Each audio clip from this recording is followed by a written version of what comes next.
years, these will augment our growth potential and global competitiveness. The domains are taxation, power sector, urban development, mining, financial sector, and regulatory reforms. Agriculture as the first engine. Now I move to specific proposals, beginning with agriculture as the first engine.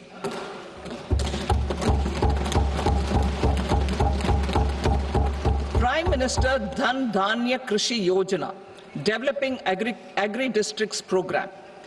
Motivated by the success of the aspirational district program, our government will undertake a Prime Minister Dhan Dhanya Krishi Yojana in partnership with states. Through the convergence of existing schemes and specialized measures, the program will cover 100 districts with low productivity, moderate crop intensity, and below average credit parameters. It aims to 1. Enhance agricultural productivity, 2. Adopt crop diversification and sustainable agricultural practices, 3. Augment post-harvest storage at the panchayat and block level, 4. Improve irrigation facilities, and 5. Facilitate availability of long-term and short-term credit. This program is likely to help 1.7 crore farmers. Building rural prosperity and resilience. A comprehensive multi-sectoral rural prosperity and resilience program will be launched in partnership with the states. This will address underemployment in agriculture through skilling, investment, technology, and invigorating the rural economy. The goal is to generate ample opportunities in rural areas so that migration is an option but not a necessity. The program will focus on rural women, young farmers, rural youth, marginal and small farmers, and landless families. The details are in Annexure A. Domestic best practices will be incorporated, and appropriate technical and financial assistance will be sought from multilateral development banks. In Phase 1, 100 developing agri-districts will be covered. Atmanirbharta in pulses. Our government is implementing the National Mission for Edible Oilseed for achieving Atmanirbharta in edible oils. Our farmers have the capability to grow enough for our needs and more. 10 years ago, we made concerted efforts and succeeded in achieving near self-sufficiency in pulses. Farmers responded to the need by increasing the cultivated area by 50%, and government arranged for procurement and remunerative prices. Since then, with rising incomes and better affordability, our consumption of pulses has increased significantly. Our government will now launch a 6-year mission for Atmanirbharta in pulses with a special focus on Tuar, Urad, and Masoor. Details are in Annexure B. Central agencies such as NAFED and NCCF will be ready to procure these 3 pulses as much as offered during the next 4 years from farmers who register with the agencies and enter into agreements. Comprehensive program for vegetables and fruits. It is encouraging that our people are increasingly becoming aware of their nutritional needs. It is a sign of a society becoming healthier. With rising income levels, the consumption of vegetables, fruits, and Shri Anna is increasing significantly. A comprehensive program to promote production, efficient supplies, processing, and remunerative prices for farmers will be launched in partnership with the states. Appropriate institutional mechanisms for implementation and participation of farmer producer organizations and cooperatives will be set up. Makhana board in Bihar. For this, there is a special opportunity for the people of Bihar. A Makhana board will be established in the state to improve production, processing, value addition, and marketing of macana. The people engaged in these activities will be organized into FPOs. The board will provide hand-holding and training support to macana farmers and will also work to ensure they receive the benefits of all relevant government schemes. A national mission on high-yielding seeds will be launched, aimed at 1. Strengthening research ecosystem, 2. Targeted development and propagation of seeds with high yield, pest resistance, and climate resilience, and 3. Commercial availability of more than 100 seed varieties released since July 2024.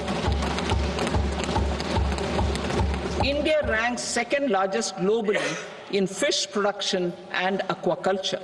Seafood exports are valued at 60,000 crore rupees.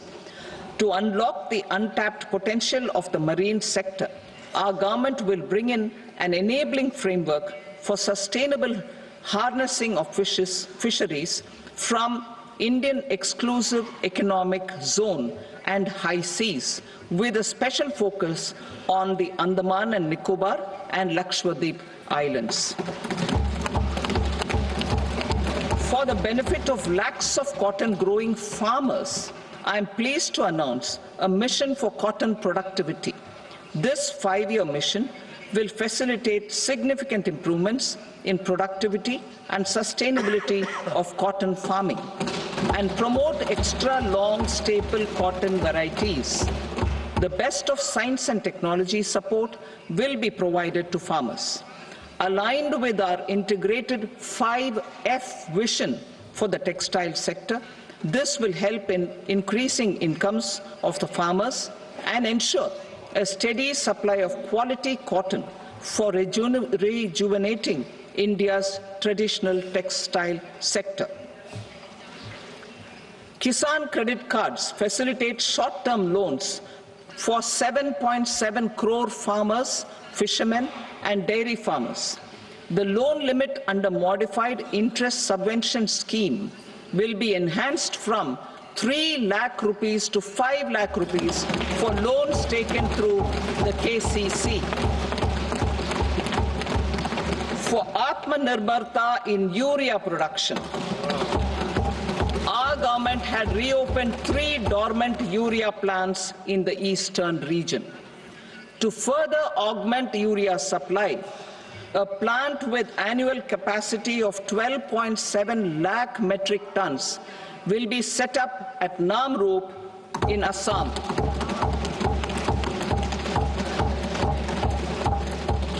India Post, with 1.5 lakh rural post offices, complemented by the India Post Payment Bank and a vast network of 2.4 lakh Dak Sevaks, will be repositioned to act as a catalyst for the rural economy.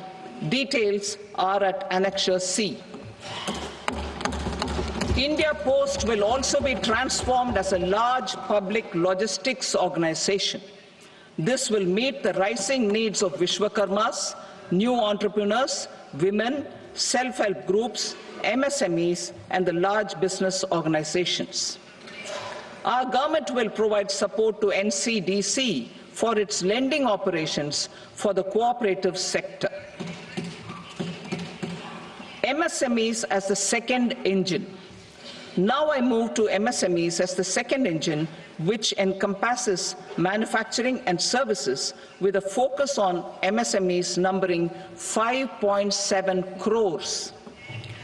Currently, over 1 crore registered MSMEs, employing 7.5 crore people and generating 36% of our manufacturing, have come together to position India as a global manufacturing hub.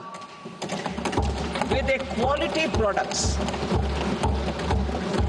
quality products, these MSMEs are responsible for 45% of our exports.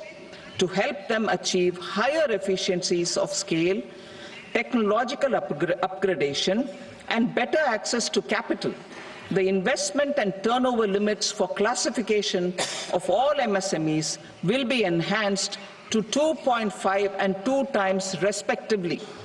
This will give them the confidence to grow and generate employment for our youth.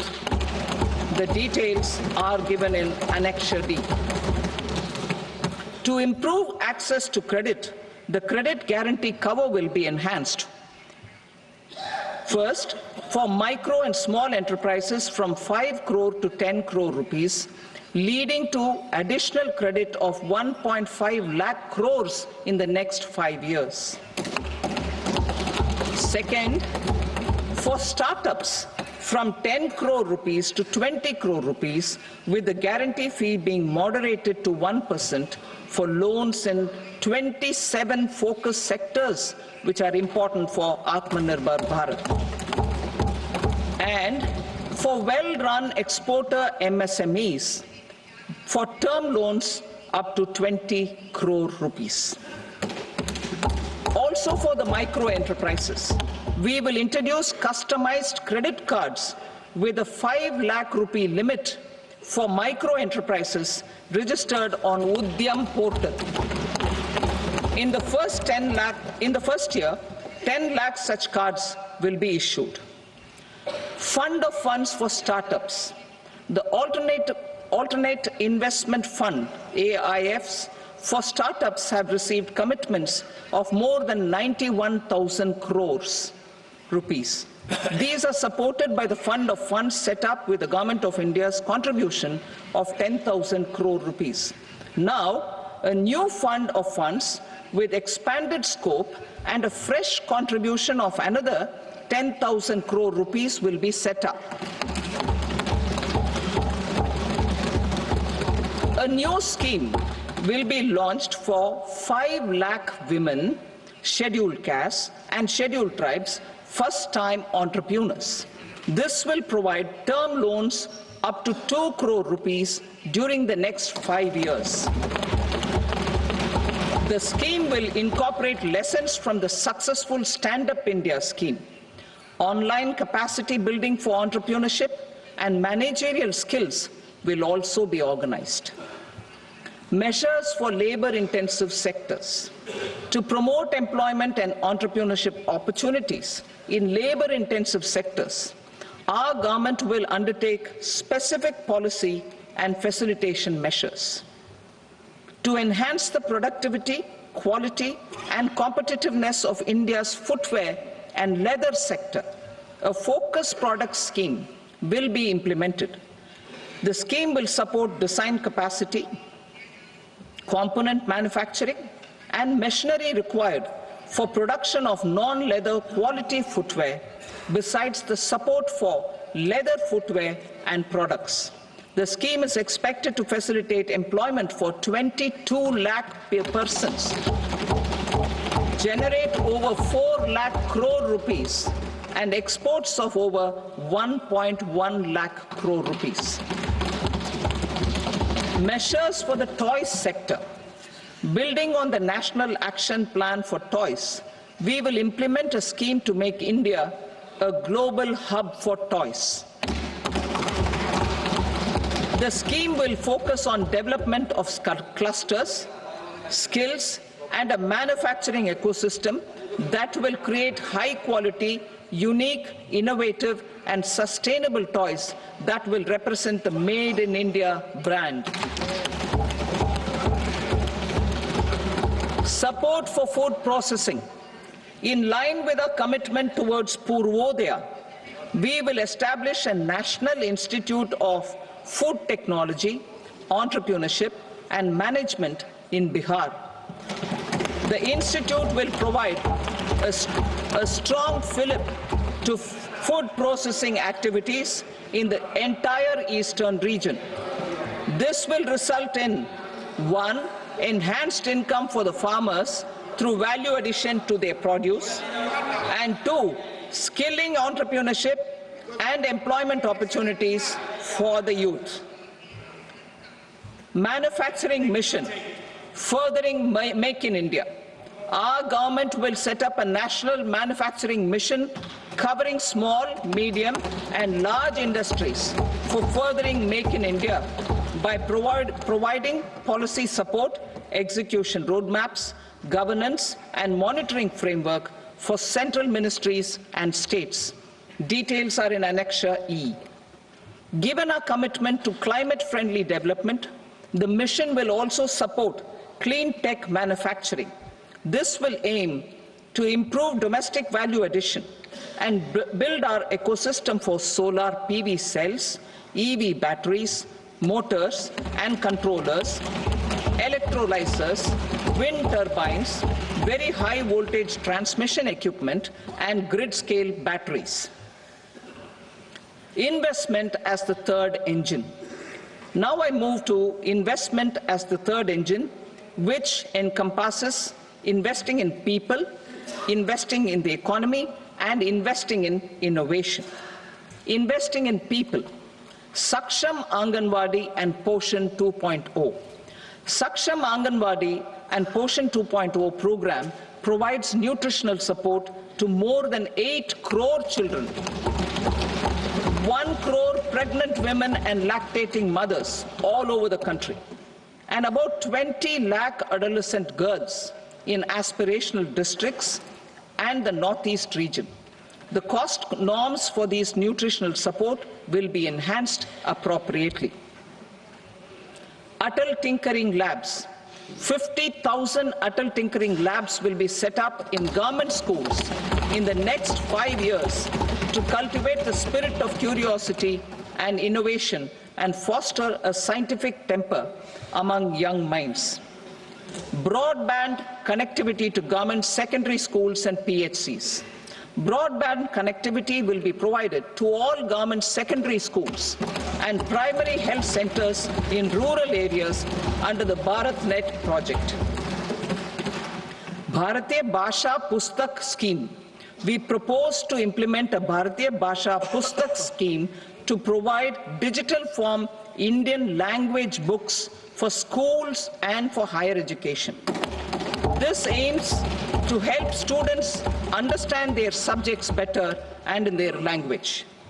National Centers of Excellence for Skilling. Building on the initiative announced in the July 24 budget, 5 National Centers of Excellence for Skilling will be set up with global expertise and partnerships to equip our youth with the skills required for Make for India, Make for the World manufacturing. The partnership will cover curriculum design, training of trainers, and a skills certification framework and periodic reviews. Expansion of capacity in IITs. Total number of students in 23 IITs has increased 100% from 65,000 to 1.35 lakh in the past 10 years.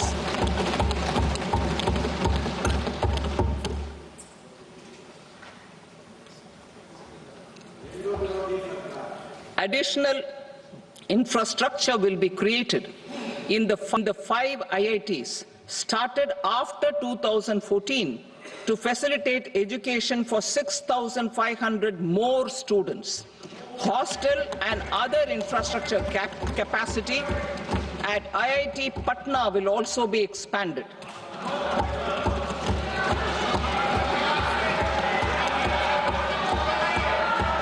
Center of Excellence.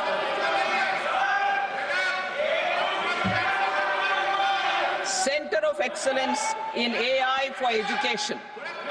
I had announced 3 centers of excellence in artificial intelligence for agriculture, health, and sustainable cities in 2023. Now a center of excellence in artificial intelligence for education will be set up with a total outlay of 500 crores.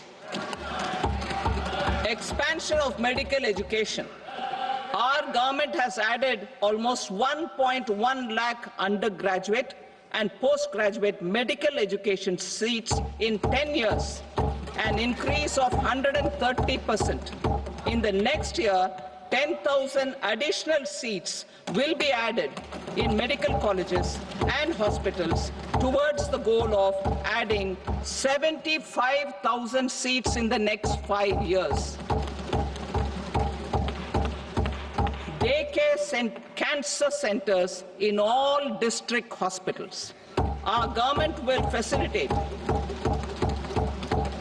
setting up of daycare cancer centers in all district hospitals in the next 3 years. 200 centers will be established in 25-26 itself. Strengthening urban livelihoods. Our government has been giving priority to assisting urban poor and vulnerable groups. A scheme for socio-economic upliftment of urban workers will be implemented to help them improve their incomes, have sustainable livelihoods, and a better quality of life. PM Swanidhi scheme has benefited more than 68 lakh street vendors, giving them respite from high-interest informal sector loans. Building on this success, the scheme will be revamped with enhanced loans from banks, UPI-linked credit cards with 30,000 rupees limit, and capacity building support. Social Security scheme for welfare of online platform workers. Gig workers of online platforms provide great dynamism to the new age services economy. Recognizing their contribution, our government will arrange for their identity cards and registration on the e-Shram portal. They will be provided health care under PM Jan Arogya Yojana. This measure is likely to assist nearly 1 crore gig workers.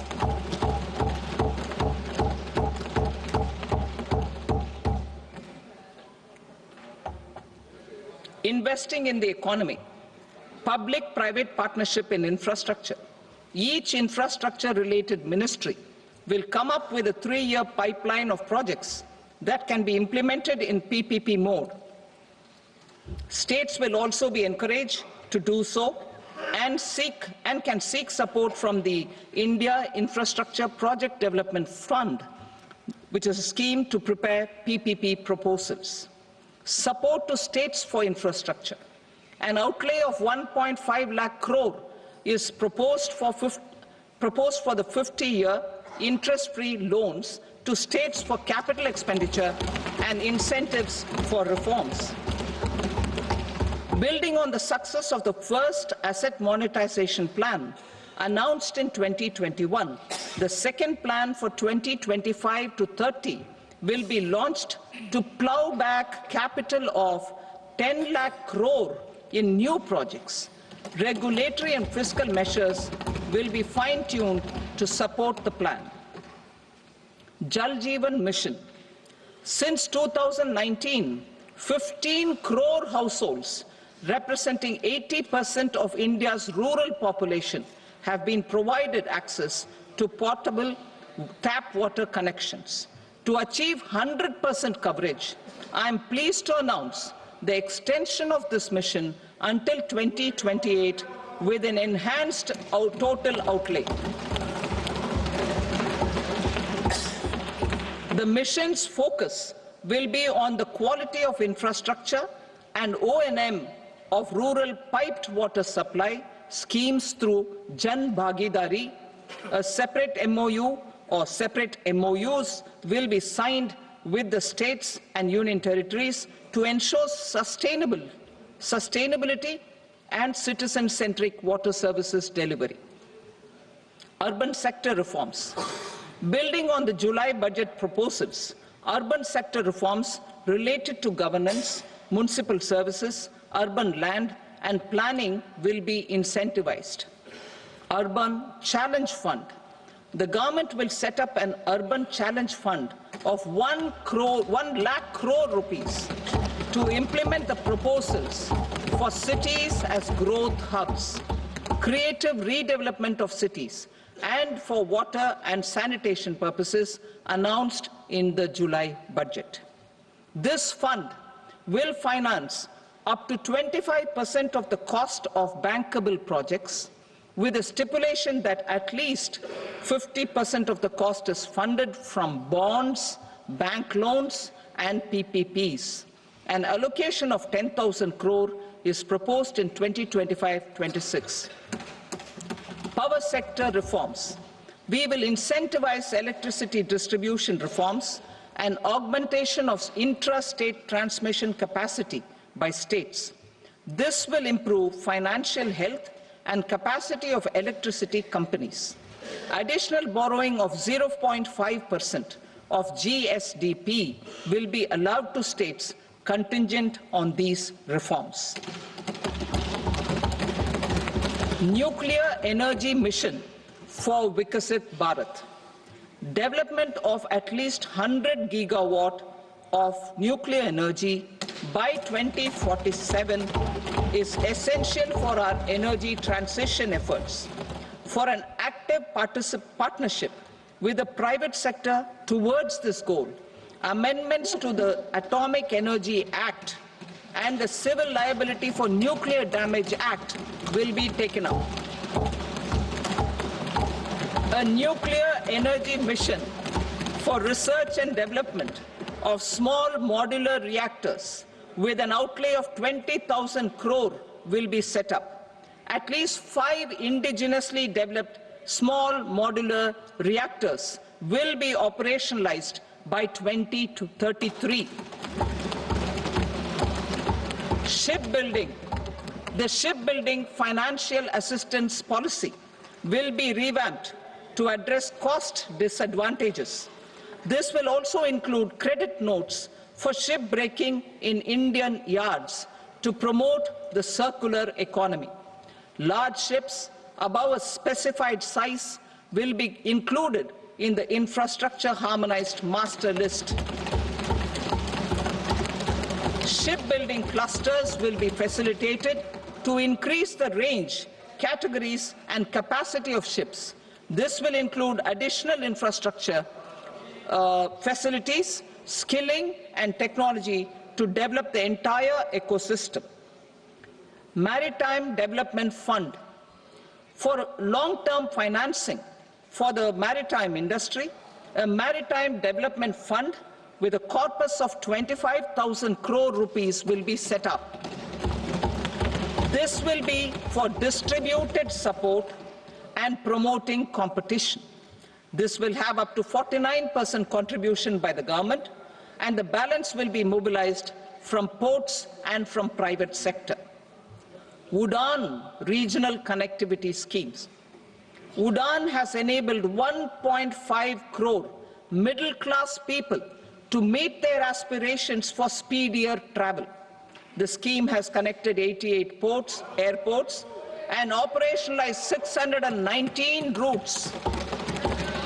Inspired by that success, a modified UDAN scheme will be launched to enhance regional connectivity to 120 new destinations and carry 4 crore passengers in the next 10 years. 4 crore additional passengers in the next 10 years. The scheme will also support helipads and smaller airports in hilly, aspirational, and northeast regional districts. Greenfield airports will be facilitated in Bihar to meet the future needs of the state. These will be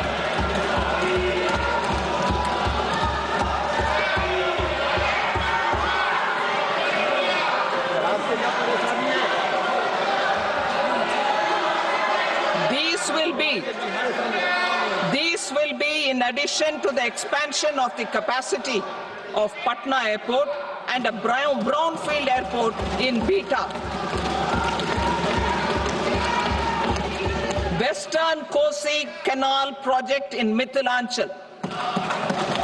Financial support will be provided for the Western Kosi Canal ERM project, benefiting a large number of farmers cultivating over 50,000 hectares of land in the Mithilanchal region of Bihar. Mining sector reforms. Mining sector reforms, including those for minor minerals, will be encouraged through sharing of best practices and institutions of a state mining index. A policy for recovery of critical minerals from tailings will be brought out. Under the special window for affordable and mid-income housing, SWAMI, 50,000 dwelling units in stressed housing projects have been completed and keys handed over to home buyers. Another 40,000 units will be completed in 2025, further helping middle-class families who are paying EMIs on loans taken for apartments while also paying rent for their current dwellings. Building on this success, SWAMI Fund 2 will be established as a blended finance facility with contribution from the government, banks and private investors. This fund of 15,000 crore rupees will aim for expeditious completion of another 1 lakh units. PM Gati Shakti data for private sector. For furthering PPPs and assisting the private sector in project planning, access to relevant data and maps from the PM Gati Shakti portal will be provided. Tourism for employment-led growth. Top 50 tourist destination sites in the country will be developed in partnership with states through a challenge mode. Land for building key infrastructure will have to be provided by the states. Hotels in these destinations will be included in the infrastructure harmonized list. The following measures will be taken for facilitating employment-led growth. Organizing intensive skill development programs for our youth, including in institutes of hospitality management. Providing mudra loans for homestays. Improving ease of travel and connectivity to tourist destinations. Providing performance-linked incentives to states for effective destination management, including tourist amenities, cleanliness, and marketing efforts, and introducing streamlined e-visa facilities along with visa fee waivers for certain tourist groups. Continuing with the emphasis on places of spiritual and religious significance in the July budget, there will be a special focus on destinations related to the life and times of Lord Buddha. Medical tourism and heal in India.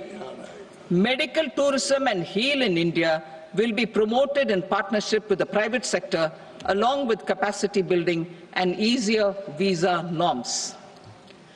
Investing in innovation. To implement private sector-driven research, development and innovation initiatives announced in the July budget, I am now allocating 20,000 crore rupees for this purpose. A deep tech fund of funds will also be explored to catalyze the next generation startups as a part of this initiative. In the next 5 years, under the PM Research Fellowship Scheme, we will provide 10,000 fellowships for technological research in IITs and IISc with enhanced financial support. The second gene bank with 10 lakh germplasm lines will be set up for future food and nutritional security. This will provide conservation support to both public and private sectors for genetic resources. We will start a national geospatial mission to develop foundational geospatial infrastructure and data. Using PM Gati Shakti, this mission will facilitate modernization of land records, urban planning, and design of infrastructure projects. A Gyan Bharatam mission for survey, documentation, and conservation of our manuscript heritage with academic institutions, museums, libraries, and private collectors will be undertaken to cover more than 1 crore manuscripts. We will set up a national digital repository of Indian knowledge systems for knowledge sharing. Now I move to exports as the fourth engine. We will set up an export promotion mission with sectoral and ministerial targets driven jointly by the Ministries of Commerce, MSME, and Finance. It will facilitate easy access to export credit, cross-border factoring support, support to MSMEs to tackle non-tariff measures in overseas markets. A digital public infrastructure, Bharat Trade Net, for international trade will be set up as a unified platform for trade documentation and financing solutions. This will complement the Unified Logistics Interface platform. The BTN will be aligned with international practices.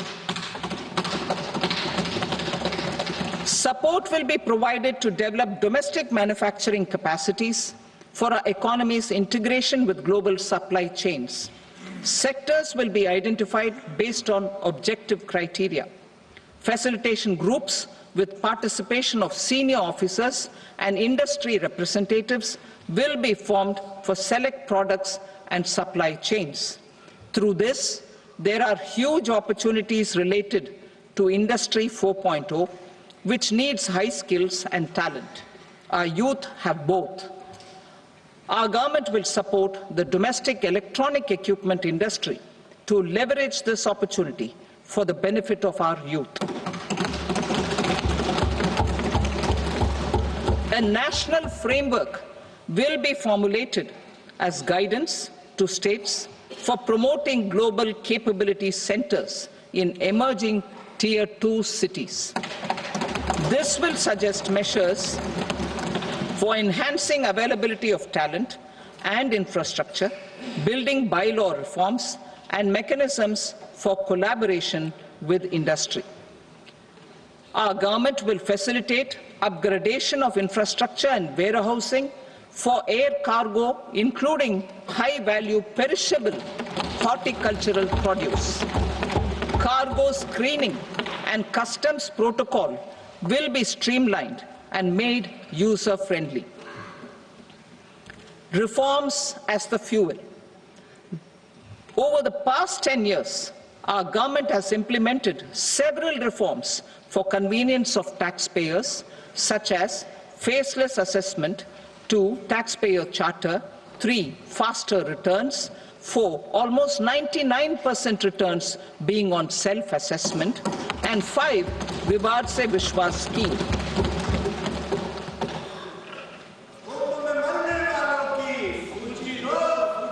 Continuing these efforts, I reaffirm the commitment of the Tax Department to trust first, scrutinize later.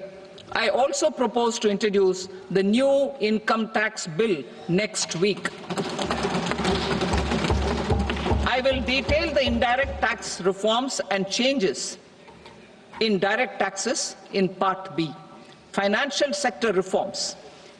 The FDI limit for the insurance sector will be raised from 74 to 100%. This enhanced limit will be available for those companies which invest the entire premium in India. The current guardrails and conditionalities associated with foreign investment will be reviewed and simplified.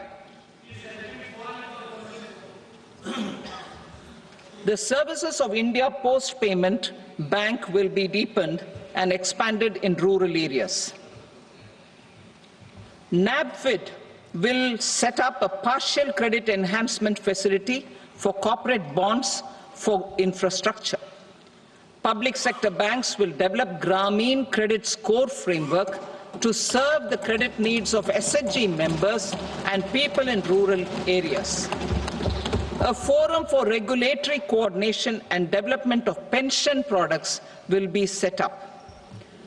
To implement the earlier announcement on simplifying the KYC processes, the revamped Central KYC Registry will be rolled out in 2025. We will also implement a streamlined system for periodic updating.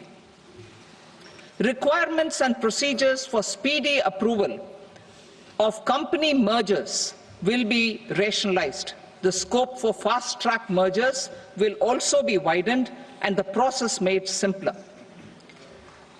As proposed in the interim budget, we signed bilateral investment treaties with 2 countries in 2024 to encourage sustained foreign investment, and in the spirit of First Develop India, the current model BIT will be revamped and made more investor-friendly. In the last 10 years, in several aspects, including financial and non-financial, our government has demonstrated a steadfast commitment to ease of doing business.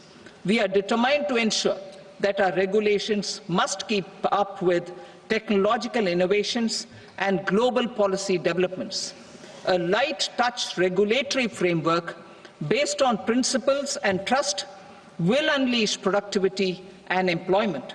Through this framework, we will update regulations that were made under old laws. To develop this modern, flexible, people-friendly and trust-based regulatory framework appropriate for the 21st century, I propose 4 specific measures. A high-level committee for regulatory reforms will be set up for a review of all non-financial sector regulations, certifications, licenses and permissions. The committee will be expected to make recommendations within a year. The objective is to strengthen trust-based economic governance and take transformational measures to enhance ease of doing business, especially in matters of inspection and compliances. States will be encouraged to join in this endeavor. An investment friendliness index of states will be launched in 2025 to further the spirit of competitive, cooperative federalism. Under the Financial Stability and Development Council, a mechanism will be set up to evaluate impact of the current financial regulations and subsidiary instructions. It will also formulate a framework to enhance their responsiveness and development of the financial sector. In the Jan Vishwas Act 2023, more than 180 legal provisions were decriminalized. Our government will now bring up the Jan Vishwas Bill 2.0 to decriminalize more than 100 provisions in various laws. I now move to fiscal policy. In the July budget, I had committed to staying the course for fiscal consolidation. Our endeavor will be to keep the fiscal deficit each year such that central government debt remains on a declining path as a percentage of the GDP. The roadmap for the next 6 years has been detailed in the FRBM statement. Revised estimates for 2024-25. The revised estimate of the total receipts other than borrowings is 31.47 lakh crore rupees, of which the net tax receipts are 25.57 lakh crore rupees. The revised estimate of the total expenditure is 47.16 lakh crore rupees, of which the capital expenditure is about 10.18 lakh crore rupees.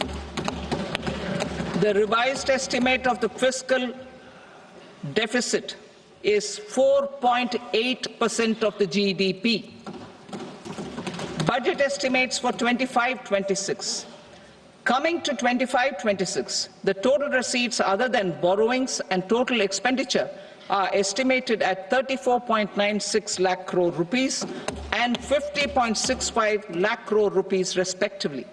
The net tax receipts are estimated at 28.37 lakh crore rupees.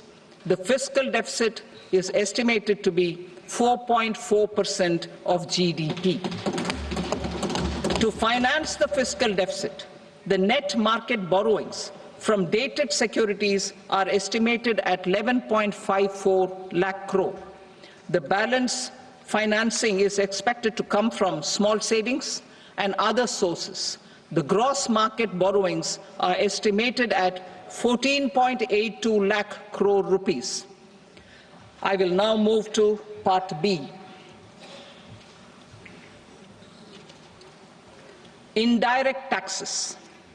My proposals relating to customs aim to rationalize tariff structure and address duty inversion.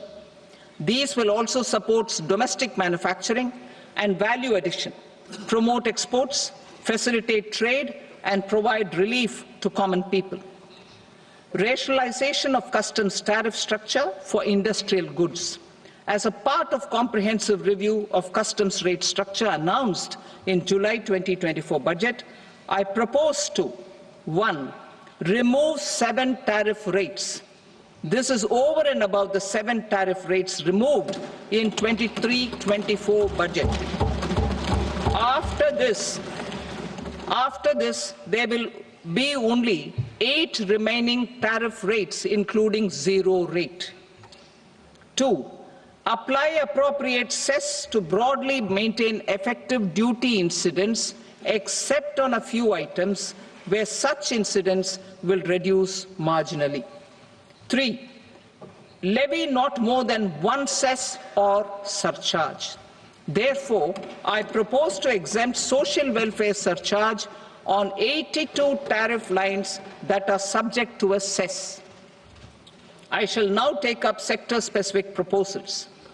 To provide relief to patients, particularly those suffering from cancer, rare diseases, and other severe chronic diseases, I propose to add 36 life-saving drugs and medicines to the list of medicines fully exempted from basic custom duty.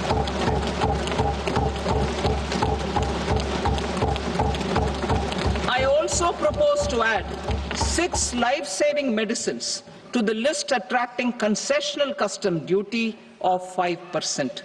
Full exemption and concessional duty will also respectively apply on the bulk drugs for manufacture of the above.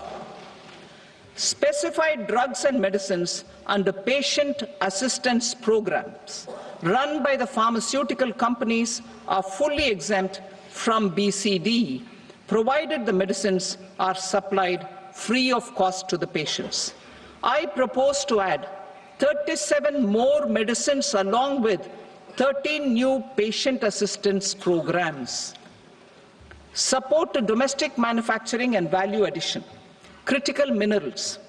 In the July 2024 budget, I had fully exempted BCD on 25 critical minerals that are not domestically available. I had also reduced BCD of 2 other such minerals to provide a major fillip to their processing, especially by MSMEs. Now, I propose to fully exempt cobalt powder and waste, the scrap of lithium-ion battery, lead, zinc, and 12 more critical minerals. This will help secure their availability for manufacturing in India and promote more jobs for our youth.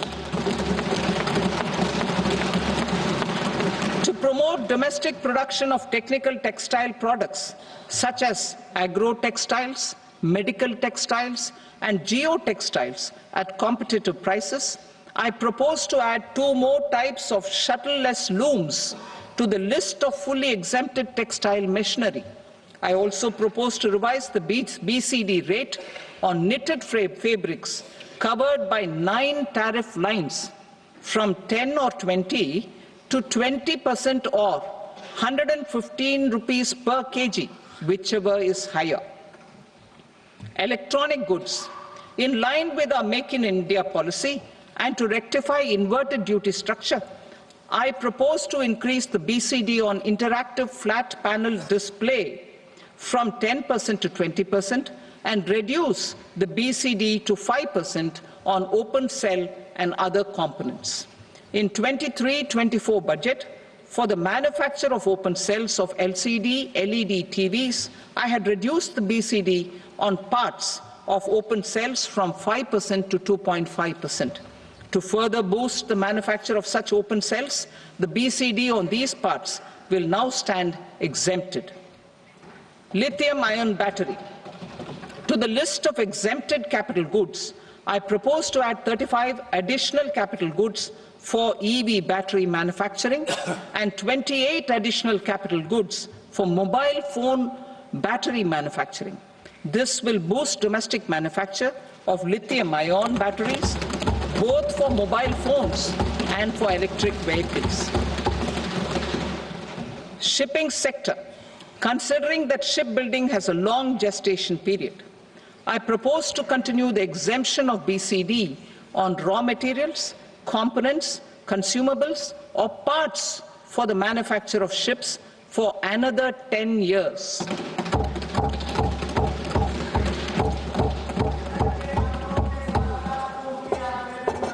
I also propose the same dispensation for shipbreaking to make it more competitive. Telecommunication. To prevent classification disputes, I propose to reduce the BCD from 20% to 10% on carrier-grade Ethernet switches to make it at par with non-carrier-grade Ethernet switches. Export promotion. To facilitate exports of handicrafts, I propose to extend the time period for export from 6 months to 1 year, further extendable by another 3 months if required. I also propose to add 9 items to the list of duty-free inputs. Leather sector. I propose to fully exempt BCD on wet blue leather to facilitate imports for domestic value addition and employment.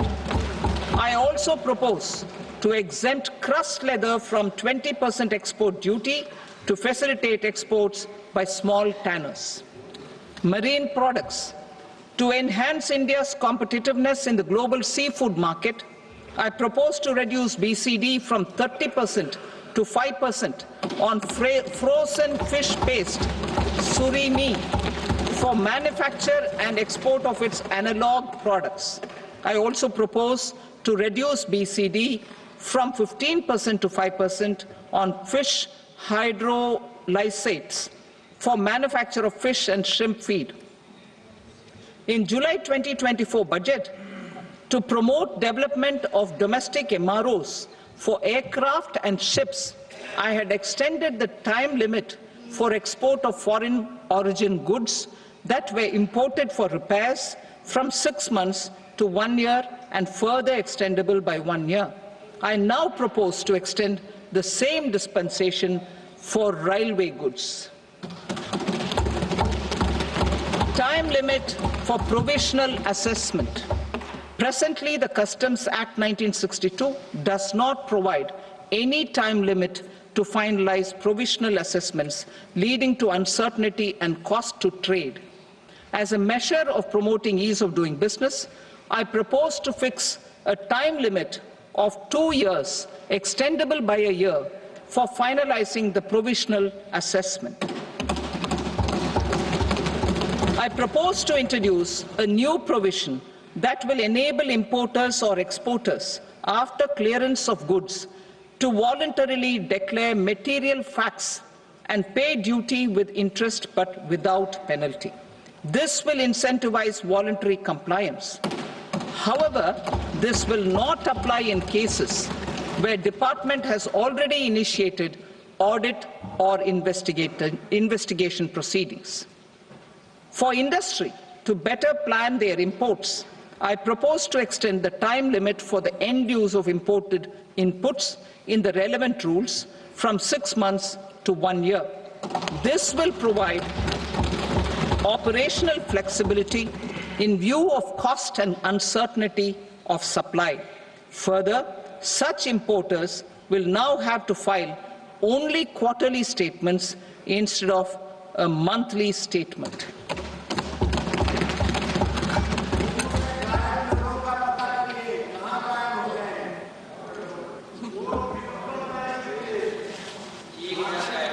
I now come to my direct tax proposals. In Part A, I have briefly underlined taxation reforms as one of key reforms to realize our vision of Vikasit Bharat.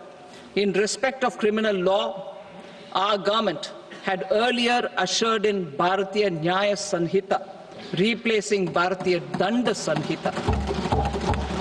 I am happy to inform this august House and the country that for new income tax bill will carry forward the same spirit of Nyaya in its drafting as well.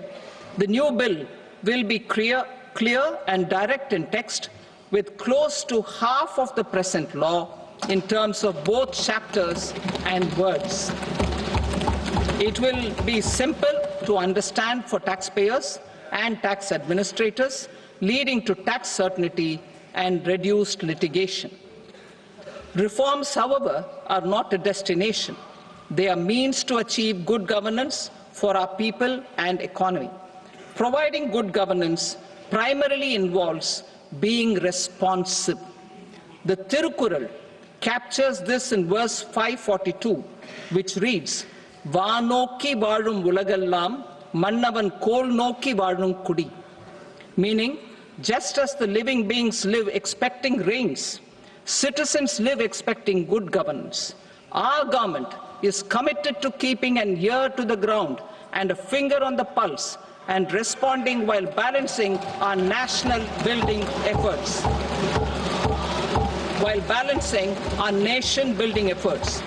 The following measures will detail just how our government will, under the guidance of PM Modi, has taken steps to understand and address. I repeat that sentence, sir. The following measures will detail just how our government, under the guidance of PM Modi, has taken steps to understand and address the needs voiced by our citizens. My tax proposals are guided by this spirit. The objectives of my proposals are as follows: personal income tax reforms with special focus on middle class, rationalization of TDS and TCS for easing difficulties, encouraging voluntary compliance, reducing compliance burden, ease of doing business, employment and investment. I will come to my proposal on personal income tax towards the end. TDS and TCS, rationalization for easing difficulties. I propose to rationalize tax deduction at source, TDS, by reducing the number of rates and thresholds above which TDS is deducted. Further, threshold amounts for tax deduction will be increased for better clarity and uniformity. The limit for tax deduction on interest for senior citizens is being doubled from the present 50,000 rupees to 1 lakh rupees. Similarly, the annual limit of 2.40 lakh rupees for TDS on rent is being increased to 6 lakh rupees. This will reduce the number of transactions liable to TDS, thus benefiting small taxpayers receiving small payments. The threshold to collect tax at source, the TCS, on remittances under RBI's liberalized remittance scheme, the LRS, is proposed to be increased from 7 lakh to 10 lakhs. I also propose to remove TCS on remittances for education purposes, where such remittances is out of a loan taken from a specified financial institution. Both TDS and TCS are being applied on any transaction related to sale of goods. To prevent such compliance difficulties, I propose to omit the TCS. I also propose that the provisions of the higher TDS deduction will now apply only in non-PAN cases.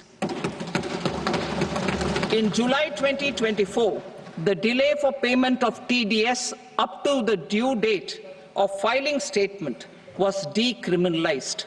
I propose to provide the same relaxation to TCS provisions as well. The government under the leadership of Prime Minister Modi believes in Sabka Saath, Sabka Vikas, Sabka Vishwas and Sabka Prayas. In line with this, we brought in updated return facility in 2022 for voluntary compliance by taxpayers who had omitted to report their correct income. Our trust in taxpayers was proved right. Nearly 90 lakh taxpayers voluntarily updated their incomes by paying additional tax. Taking this trust further, I now propose to extend the time limit to file updated returns for any assessment year from the current limit of 2 years to 4 years. I propose to reduce the compliance burden for small charitable trusts and institutions by increasing their period of registration from 5 years to 10 years. It is also proposed that disproportionate consequences do not arise for minor defaults such as incomplete applications filed by charitable entities. Presently, taxpayers can claim the annual value of self-occupied properties as nil only on the fulfillment of certain conditions. Considering the difficulties faced by taxpayers, it is proposed to allow the benefit of 2 such self-occupied properties without any condition. To streamline the process of transfer pricing and to provide an alternative to yearly examination, I propose to introduce a scheme for determining arm's-length price of international transaction for a block period of 3 years. This will be in line with global best practices. With a view to reduce litigation and provide certainty in international taxation, the scope of safe harbor rules is being expanded. A number of senior and very senior citizens have very old national savings schemes accounts. As interest is no longer payable on such accounts, I propose to exempt withdrawals made from NSS by individuals on or after 29th August 2024. I am also proposing to allow similar treatment to NPS Vatsalya accounts as is available to normal NPS accounts subject to overall limits. In my speech in July 2024, I had promised that all processes, including giving effect to appellate orders, shall be digitalized and made paperless over the next 2 years. So I'm happy to announce that digitalization is being made operational now. In July 2024, we brought in the Vivad Se Vishwas scheme to resolve income tax disputes pending in appeal. The scheme has received a great response, with nearly 33,000 taxpayers having availed of the scheme to settle their disputes. I have a few proposals to promote investment and employment. It is proposed to provide a presumptive taxation regime for non-residents who provide services to a resident company that is establishing or operating an electronics manufacturing facility. I further propose to introduce a safe harbor for tax certainty for non-residents who store components for supply to specified electronics manufacturing units. Presently, the tonnage tax scheme is available only to sea-going ships. The benefits of existing tonnage tax scheme are proposed to be extended to inland vessels registered under the Indian Vessels Act 2021 to promote inland water transport in the country. Extension for incorporation of startups. We continue to support the Indian startup ecosystem. I propose to extend the period of incorporation by 5 years to allow the benefit available to startups which are incorporated before 1/4/2030. In order to attract and promote additional activities in the IFSC, I am inter alia proposing specific benefits to ship leasing units, insurance offices, and treasury centers of global companies which are set up in IFSC. Further, to claim benefits, the cut-off date for commencement in IFSC has also been extended by 5 years to 31/3/2030. Category 1 and Category 2 AIFs are undertaking investments in infrastructure and other such sectors. I propose to provide certainty of taxation to these entities on the gains from securities, to promote funding from sovereign wealth funds and pension funds to the infrastructure sector. I propose to extend the date of making an investment by 5 more years, up to 31st March 2030.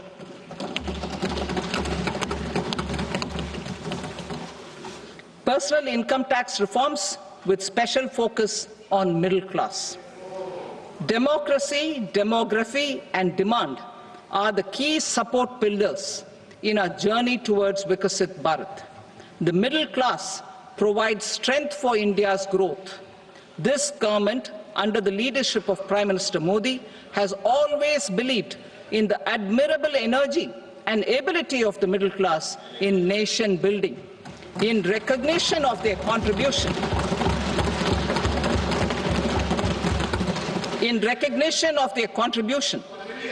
we have periodically reduced their tax burden. Right after 2014, the nil tax slab was raised to 2.5 lakhs of rupees, which was further raised to 5 lakh rupees in 2019 and to 7 lakh rupees in 2023. This is reflective of our government's trust on the middle-class taxpayers.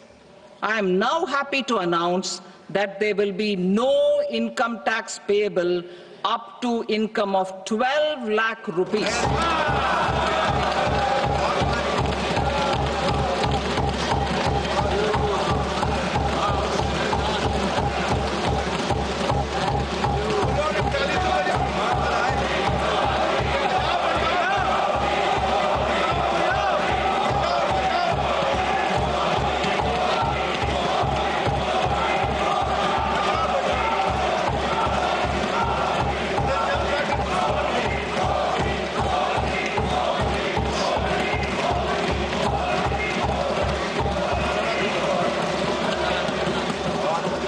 So, average income of 1 lakh per month, other than the special rate income such as capital gains, under the new regime.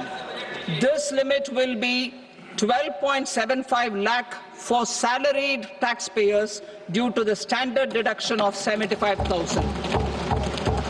Slabs and rates are being changed across the board to benefit all taxpayers. The new structure will substantially reduce the taxes of the middle class and leave more money in their hands, boosting household consumption, savings, and investment. In the new tax regime, I propose to revise tax rate structures as follows: 0 to 4 lakh rupees nil, 4.8 lakh rupees to 4 to 8 lakh rupees 5%, 8 to 12 lakh rupees 10%, 12 to 16 lakh rupees 15%, 16 to 20 lakh rupees 20%, 20 to 24 lakh rupees 25%, and above 24 lakh rupees 30%. To taxpayers up to 12 lakh of normal income, other than special rate income such as capital gains. I read that again. To taxpayers up to 12 lakh of income, other than special rate income such as capital gains, tax rebate is being provided in addition to the benefit due to slab rate reduction in such a manner that there is no tax payable by them. The total tax benefit of slab rate changes and rebate at different income levels can be illustrated with a few examples. A taxpayer in the new regime with an income of 12 lakh rupees will get a benefit of 80,000 rupees in tax, which is 100% of tax payable as per the existing rates. A person having income A person having income of 18 lakh rupees will get a benefit of 70,000 rupees in tax. That is 30% of tax payable as per existing rates. A person with an income of 25 lakh gets a benefit of 1,10,000 rupees. That is 25% of his tax payable as per existing rates. Details of my tax proposals are given in the annexure. As a result of these proposals, Honorable Speaker, sir, revenue of about 1 lakh crore in direct taxes and 2,600 crores in indirect taxes will be foregone. Mr. Speaker, sir, with this, I commend the budget to this august House.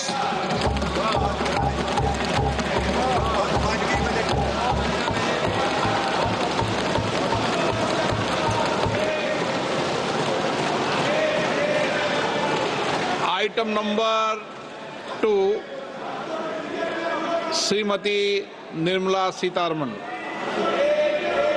Sir, with your permission, I rise to lay on the table the following statements under Section 3(1) of the Fiscal Responsibility and Budget Management Act 2003. Medium-term fiscal policy cum fiscal policy strategy statement and macroeconomic framework statement. Item number 3, Srimati Nirmala Sitharaman. Sir, with your permission, I rise to move for leave to introduce the Finance Bill 2025.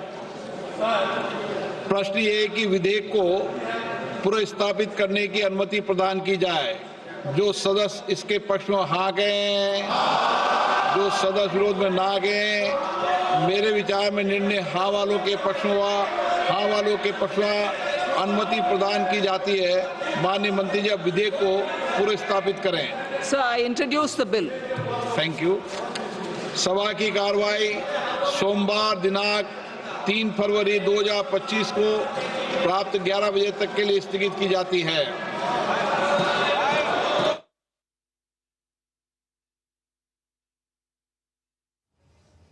That was the presentation of the much-awaited union budget. Full budget. ധനമന്ത്രി Nirmala Sitharaman തുടർച്ചയായുള്ള 8ാമത്തെ budget മൂന്നാം മോദി സർക്കാരിൻ്റെ സമ്പൂർണ്ണ ബജറ്റാണ് അവതരിപ്പിച്ചിരിക്കുന്നത്. ഒട്ടേറെ നിർദ്ദേശങ്ങൾ, പ്രത്യേകിച്ചും മധ്യവർഗത്തിന് വലിയ നേട്ടങ്ങൾ ഉണ്ടാക്കുന്ന ഒരു ബജറ്റ്, അടിസ്ഥാന വികസനത്തിന്, കാർഷിക മേഖലയ്ക്ക്. ബജറ്റിൻ്റെ കാര്യം ഒന്ന് പെട്ടെന്ന് നോക്കുകയാണെന്നുണ്ടെങ്കിൽ ബീഹാറിന് വേണ്ടി ഒട്ടേറെ പദ്ധതികൾ, മഖാന ബോർഡ് ഉൾപ്പെടെ നിരവധി പദ്ധതികൾ ഉണ്ട്. അതോടൊപ്പം തന്നെ സംസ്ഥാനങ്ങളുമായി ചേർന്ന് PM ധൻധാന്യ കൃഷി യോജന ഏതാണ്ട് 1.7 കോടി കർഷകർക്ക് സഹായകരമാകുന്നുണ്ട്. ആദ്യം കുംഭമേളയെ ചൊല്ലി പ്രതിപക്ഷ ബഹളം ഉണ്ടായെങ്കിൽ പോലും പിന്നീട് പ്രതിപക്ഷം തിരിച്ചെത്തി. കിസാൻ ക്രെഡിറ്റ് കാർഡിൻ്റെ പരിധി 5 ലക്ഷമായി ഉയർത്തി. മറ്റൊന്ന്, ഗവൺമെൻറ് സെക്കൻഡറി സ്കൂളുകളിലും പ്രാഥമിക ആരോഗ്യ കേന്ദ്രങ്ങളിലും ഭാരത്